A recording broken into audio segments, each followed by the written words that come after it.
Hello and welcome to the Trending Industries panel at the All Market Summit 2021.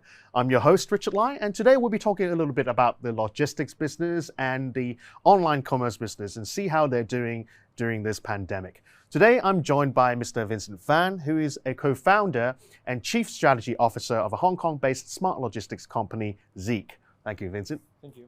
And then all the way from Singapore, we have Mr. Magnus Ekbom, who's also a co-founder and chief strategy officer of the e-commerce giant Lazada.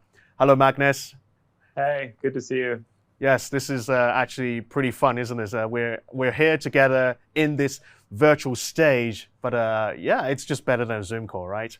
So anyway, given that our theme is about the path forward, let's talk about what kind of changes that COVID-19 has brought to both your companies. Like, I'm sure there are both positive and negative changes, but I'd like to hear straight from the horse's mouth.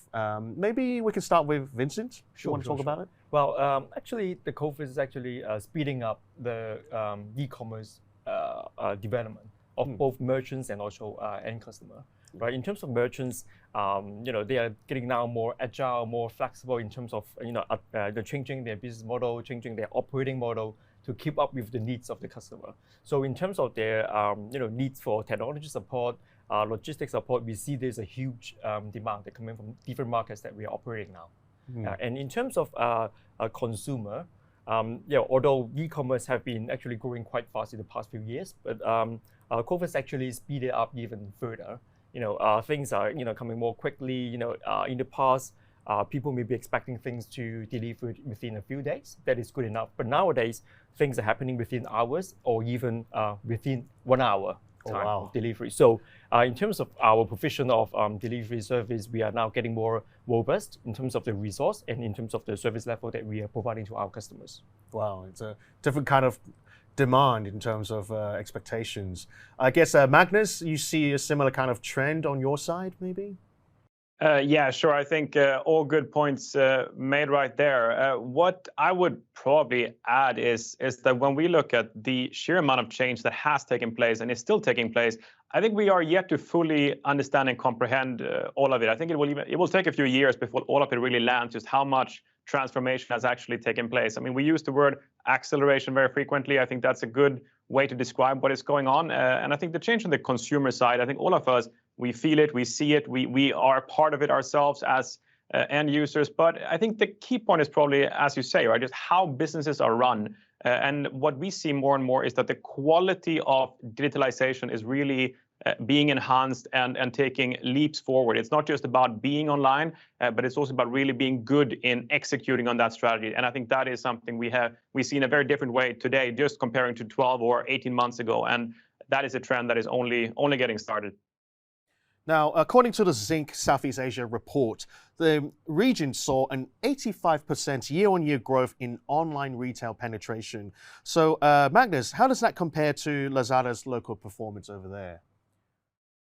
No, I think that the shift from online over the past year, I think there is no question about that. We have seen a big leap in that for sort of natural and obvious reasons. But what I think is the more interesting theme here is what is happening with the way, not just the channel shift per se, but really how we think about using technology to grow our businesses. What we say is that when you look at more mature markets, be it US, China, Europe, and so forth, there's really the channel shift. That's the main theme. In Southeast Asia, digitalization and the digital economy as a whole is really pushing, in our case, the retail market forward in a ways that a channel shift would not be able to achieve on its own. So I think digitalization is really a net positive. And I think that the SMEs of Southeast Asia are at the forefront of digitalization, I would say probably in the world, in terms of how much and how quickly they have been able to adopt and really leverage technology to take their businesses to a new level in terms of customer offering and just capturing the opportunities that technology offer. Were there any particular regions that grew the fastest during this time in Southeast Asia? For your business? I think when you look at sort of the sheer magnitude of growth, you do see a strong correlation between the severity of lockdown and movement restrictions on the one hand and the direct impact it has had short term on commerce. But I think the more interesting question is, what does the next 5-10 years hold for us. And I think that when you look at, for example, Philippines, Indonesia, where you have a large part of the population still in rural areas, I think there you're really seeing a quite phenomenal uptake comparing to some of the other areas of the country. In more developed markets, Thailand, Malaysia, and so forth, I think you're seeing more of acceleration of the ongoing trends. Right? I think we have interesting developments both in the metro as well as in the more rural areas of the geographies.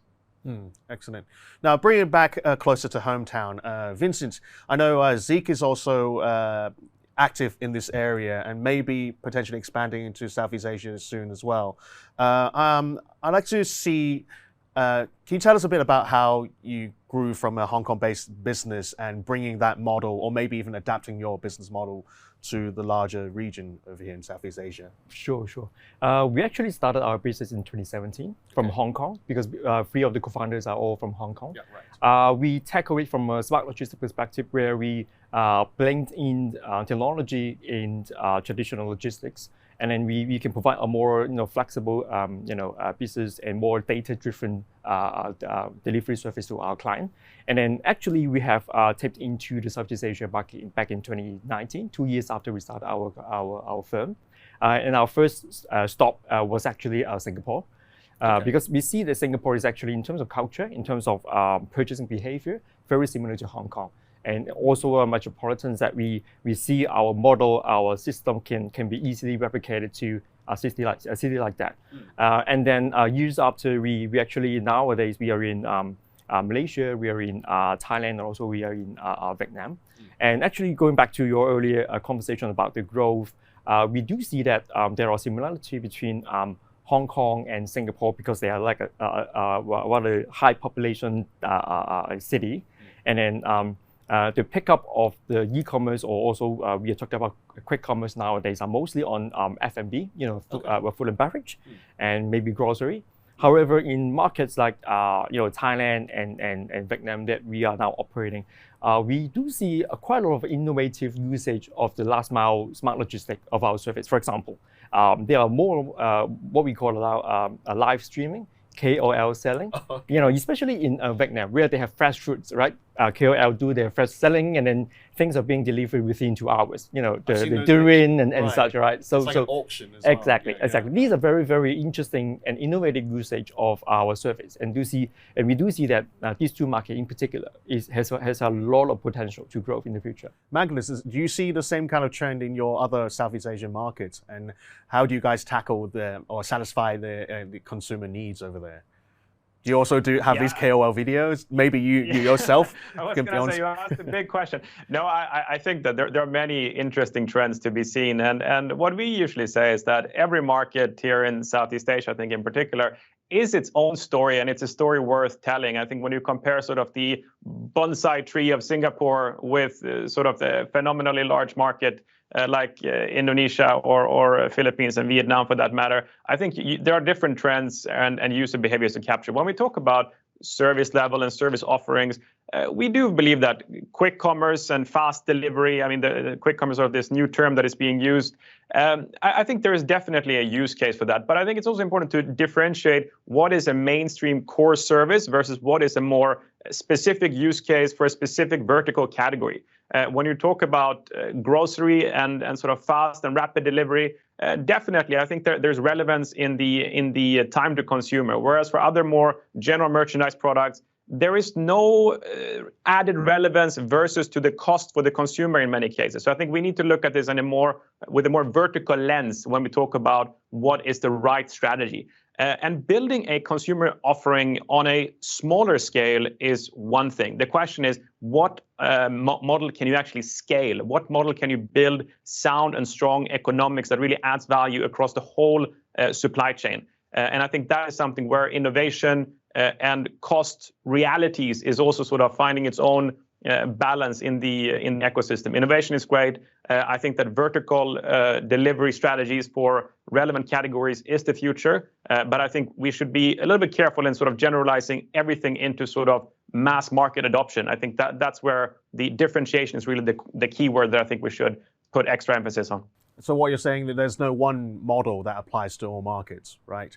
But I think you have the market perspective on the one hand, which I think is very important. On the other hand, you have the vertical itself. When you look at, as I said, grocery versus fashion, general merchandise, it's two very distinctively different use cases that require different strategies. And in addition to that, when you see KOL influencers and so on, I think that is one out of many use cases. And when we look at content and interactive user engagement, it's coming closer and closer to commerce. 5 years ago, we had sort of social media, we had payments, we had e-com, we had maybe ride-hailing and whatever else, right? All of these verticals are sort of approaching each other, where advertising, user engagement, logistics, e-com, it's really about who has the killer cocktail, who has the best package strategy to really execute on that. I think that's the big question for the 5 years to come. Okay, excellent answer. Now, Vincent, I want to go dig a little deeper into your area, which is smart logistics. How do you define smart logistics? And can you give me an example of how you've helped a client transform from, I don't know, would you call it conventional logistics to smart logistics, and how does that benefit the business? I think smart logistics, I think we're defining this as a way of using technology and data to make logistics more valuable to our client. I can approach this question in different aspects, right? First of all, the use of data actually help us to do the routing better, do the pairing of order better, so better utilize our resource. In that case, how we benefit our customer will be a lower cost or a faster service, right? So this is in one area. Another area is that with the use of data, we can better establish a user experience for our client. For example, we have a whole bunch of different types of resource in the market, right? Walker, biker, van drivers, and truck drivers, and all different kinds of resource. So when we help our customer to deliver their goods, so it depends on how far the goods are, how heavy they are, whether it can be catered for a walker or it can be catered for a van driver. So all these is actually it needs a lot of matching behind to see what goods to be delivered and the resource that we are going to use. And at the same time, if you have ever used an app, for ordering food or ordering any kind of product, especially for a very short delivery time, you will actually look at the app very often, right? See where is the goods, how long it's going to be, is there a courier nearby? So all these data actually is provided by us, with a very completed API to our customers, so that the real-time data, real-time estimated time, location of courier, whatnot, all are feeding back to our merchant, and then they can show it to their customer. So this is how we enable a better experience for our merchants. So to especially for those who are not running their own fleet, right, who rely on 3PL. Traditional 3PL might not be able to provide these kind of real-time, big data, estimated time of delivery. Those kind of information and data is rather sophisticated for traditional logistics to attend, right? So we focus a lot on that, enabling them to do a better experience for their customers. Now, Magnus, you also have your, I believe Lazada has its own logistics arm as well, and you may have other partners across Southeast Asia. One question I've always had in mind is it always, having a fleet of vehicles, is that always the most efficient way? Or, because I think, Vincent, you mentioned that sometimes it's, you have bikers, sometimes you have walkers. I guess, where do you see, which one works best in different markets? I'd imagine there are some really rural areas where, okay, you definitely need a car for sure, but maybe some markets, I guess Hong Kong would be one of them, maybe walkers are more efficient in some ways. I'm just wondering if, Magnus, you have any examples on top of your mind. It's all about drones. Drones? Okay. No, I'm kidding here. What I was going to say is this, that when we look at the logistics value chain from merchant, from warehouse to the end customer, I think we always put a lot of emphasis on what we see as end users, which is the delivery man that comes up to the doorstep or drops it at a drop-off point or whatever it might be.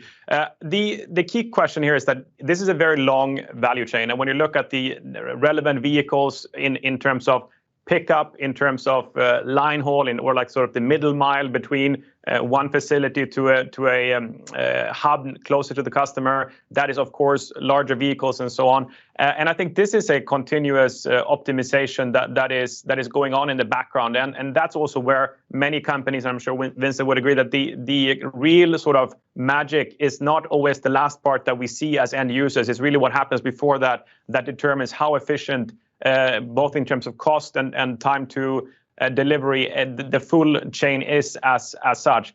In terms of when you look at a city center, when you look at a rural area, this is still dominated in Southeast Asia by bikes or trikes. That has been the case for should we say, the last decade or so, and everything that we have seen as the e-commerce sector and overall instant delivery has continued to grow. And I think that will probably remain the core service, or should we say, means of service for the years to come. There is definitely interesting questions to look at when we talk about electrification. We talk about new types of vehicles. We are looking at what we can do in terms of moving from combustion to alternative options. I will not just say electrification per se. I think there are different options that can be means to power last mile delivery from a technology standpoint. And I think there are so many things to happen in that space. What about you, Vincent? What do you think? I think Max actually raised a very, very good point. Along the supply chain, there are there are a lot of different stage and area. So warehousing, pick and pack, whatnot, right? So I guess that is a very good point that there are some scenarios and some service or delivery capability. Some corporate or brands may be better to retain their own fleet. Right? For example, the warehouse to retail store. So these kind of a full truckload, what we call it, kind of bulk order. I think it's easier to estimate the capacity, maybe more cost efficient for them to maintain their own fleet. But on the other hand, there are some new usage or some B2B to C types of last mile, more instant, more agile type of service. It might be better to combine the help from other 3PLs. So there are actually some clients and quite a lot of them actually still maintain their own fleet. But at the same time, they have some scenarios that they need help from us. For example, they still do their traditional 2-3 days delivery by their own truck, and then they use our service in their one hour delivery express service. And what is more interesting is that the reason why we call ourselves a smart logistics company is that we actually have 1/3 of our team from IT and data, right? So other than providing pure logistic service for moving things around, we actually have an offer that help our customer to use our system to manage their order and manage their fleet. So we have a product called Six Solutions, where we actually productize our system, which we have been using for a couple of years. We productize our system, and then for these kind of corporate, which they have their own fleet, to let them use our system to manage their fleet. So this is also something that, other than just providing fleet, providing courier for them, they can be helped by using our service, right? Some client in Thailand, for instance, they are not even using any of our delivery service, but their full operation is using our system to manage their fleet. So this is a very interesting anchor point for us. Yes. Okay. Wow, interesting. Now, Magnus, since you mentioned drones, I do want to hear from you too, like your thoughts on drones and delivery robots, because clearly some of the big guys, like even Amazon, have been trying drones, and delivery robots are a big thing in China as well. Although it's debatable how far they've gone. Yeah, I think this is explore. Sure. What I would say is that I think it's important to distinguish what technology is capable of doing on the one hand, and what value it brings to the ecosystem on the other. And when we look at drones, if we start with drones, is there a use case where drones can be effective and meaningful from a last mile standpoint? I'm sure, yes, there are definitely certain use cases for, I would say, especially B2B. Where you have more B2B logistics, there I do believe that when you look in the marine industry, you can look in certain remote areas and so forth. But you very quickly run into issues with battery time. You run into sort of the scalability, the cost per delivery and so forth. That makes it, from a B2C sort of metro perspective, I don't think we will be seeing drones as a mainstream means of delivering last mile. And if you look also in terms of the sentiment, I think many major logistics companies worldwide they are more sort of realizing that this is probably not going to happen. But that doesn't mean that we should stop innovating. We need new technology. We need more technology. We need better technology. Just because drones may not be the one sort of key solution that we've been looking for, we should continue to innovate. I think with the robots, similar story. I think we still have to sort of remember what is the pain point and the problem that we are solving. What is the labor situation, the availability of workforce, the cost of that versus the cost of operating technology. There needs to be a balance. And I think innovation technology is great, but we have to remember the actual impact and value that the technology brings for the value chain as a whole. But is this something that Lazada has explored or trialed in your markets? In terms of automation and enhanced logistics technology, we see this as core business for us, and we have to continue to look at new solutions in the different types of facilities that we have and operate. When it comes to robots and so forth, I think we are looking at various partnerships with academia and sort of how we can bring the thinking forward using, again, the data that our ecosystem generates to try to understand what are the pain points, what are the choke points, and where can we become smarter together by, on the one hand, leveraging the available information with new technology. But again, I will say that we should continue to innovate, but I think we are yet to find sort of that breakthrough that's going to completely revolutionize what we see as last mile delivery. Vincent, do you think this is an area that Zeek can explore, already explore? I think it is very interesting topic about the usage of robotics, right? So I guess we have been doing some trial in different area. Okay. Although I agree that we don't see in the near future we will use robot or drones to do everything from end to end. But there are certainly some area that's worth using robot or drones to replace the manual work, right? For example, in the last mile delivery, especially in Hong Kong and in cities like Bangkok, for example. Our courier very often spend quite a lot of time waiting for lifts. So here, robot or drones sometimes help for us to hand it over to the robot or a machine at the lobby, and then the robot go up to different floors of the same building. So our courier can just go. Yeah. So this will make some sense, especially for improving the efficiency of our courier. And we have been talking to partners, so to see whether we can use it in some pilot area, for example, hotel, technology park, campus, or university. Right. This kind of scenario, these kind of locations may be more feasible for us to do trial. But I agree that in the near future, we don't see it will completely replace what we have been using, in our current model. How you're going to sustain this momentum? Because earlier on you mentioned that the COVID-19 has definitely brought a positive change to your business, and I'm sure it's the same for you, Magnus, given the sort of surge in demand from consumers. But how are you going to sustain this momentum? Because surely when the pandemic is over, then people will, I don't know, on the commerce side, they may want to go back to shopping for real, and which would obviously affect the logistics side as well. But do you think people are now getting used to this, or maybe you have to do something to sustain this new momentum? I think, of course, we all hope that this difficult period of COVID will pass very, very soon, right? However, what I see is that it is a kind of a fundamental change of consumer behavior, and it is an eye-opening period for them to see what is possible, with the help of logistics or technology, right? So what we see is that the online shopping frequency or might slow down a little bit. However, it will not go back to a couple of years ago, the situation, right? And for example, things are being innovated during this pandemic period. Actually will go on to evolve, right? For example, before we don't see a lot of online consultation. The visiting doctor, you have to go to the clinic, right? But during COVID, this happens quite a lot. People visit, do online consultation through the app, and and then they need the delivery of medicine. So this kind of service, when they are on, people are getting used to it. Even though the pandemic passed, people will still use this kind of online consultation, especially for some routine checkup or consultation of the doctor or nurse. So this is an example. Just I think even passing the COVID, this will be some of the new scenarios that are coming up, and it will keep evolving in the future. A new habit, so to speak. Magnus, do you agree?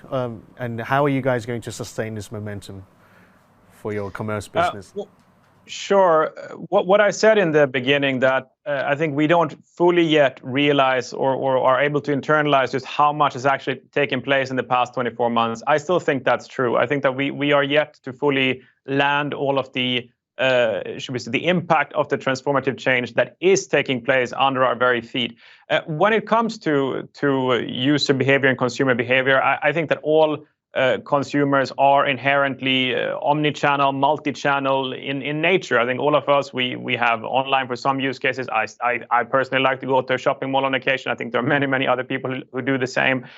The key word is not e-commerce, offline. I think offline, online, it's two terms that's going to disappear. It's going to be a technology, or more so a digital transformation of the whole retail ecosystem, where technology is used as a transformative catalyst to really drive new ways of leveraging data, of course, that we always talk about, but really how we can enhance the end-to-end user experience and what the customers can get out of being a part, or should we say, just participating in the retail economy. I think that's what we will be seeing on a very permanent basis. I think businesses, exactly as was just being said, right, that businesses are realizing just how much value technology can actually bring. And I think we are just in the very beginning of that. The next 5-10 years, I think they're going to be some of the most innovative and transformative, probably in our lifetimes. I think we have discovered so much new technology in a very short span of time. We are putting it to market, and I think that is what will shape the world going forward. Wow, looking forward to that. Now, before we wrap up, I want to ask you guys. So, obviously Lazada is a e-commerce giant, and you guys need logistics, and we've got Zeek here. They're a smart logistics company. Do you see any potential synergy, maybe cooperation moving forward, especially given Zeek's interest in Southeast Asia market? Vincent, do you have anything you can tell us? Well, yeah, I think that will be very great if you can have a chance to work together with Lazada, because we actually provide different types of service, right? Instant, same day, next day. We do different, quite a wide spectrum of delivery service, right? I don't think today is a good time to introduce my service to Magnus, but I treasure there will be a chance in the future that I can talk to him in a more detailed introduction. Yeah. Magnus, any interest? For sure. For sure, that's the deal. That's the deal. No, I think for us, keywords are very much how we bring in more partners to create a better ecosystem. And that's how the Southeast Asian digital economy is built. It's built on many different companies working together. In the case of Lazada, we are, at the end of the day, we are a platform, we are an app. It's really the ecosystem around that platform that is the value and really what our customers, our SMEs, our brand partners, and everyone else sees and experiences. And we need more partners and more innovators like Vincent to be a part of that. Well, thank you so much, Magnus and Vincent, for joining us today. And thank you for everyone who tuned in to today's panel. And stay tuned for more content from the All Market Summit Asia 2021.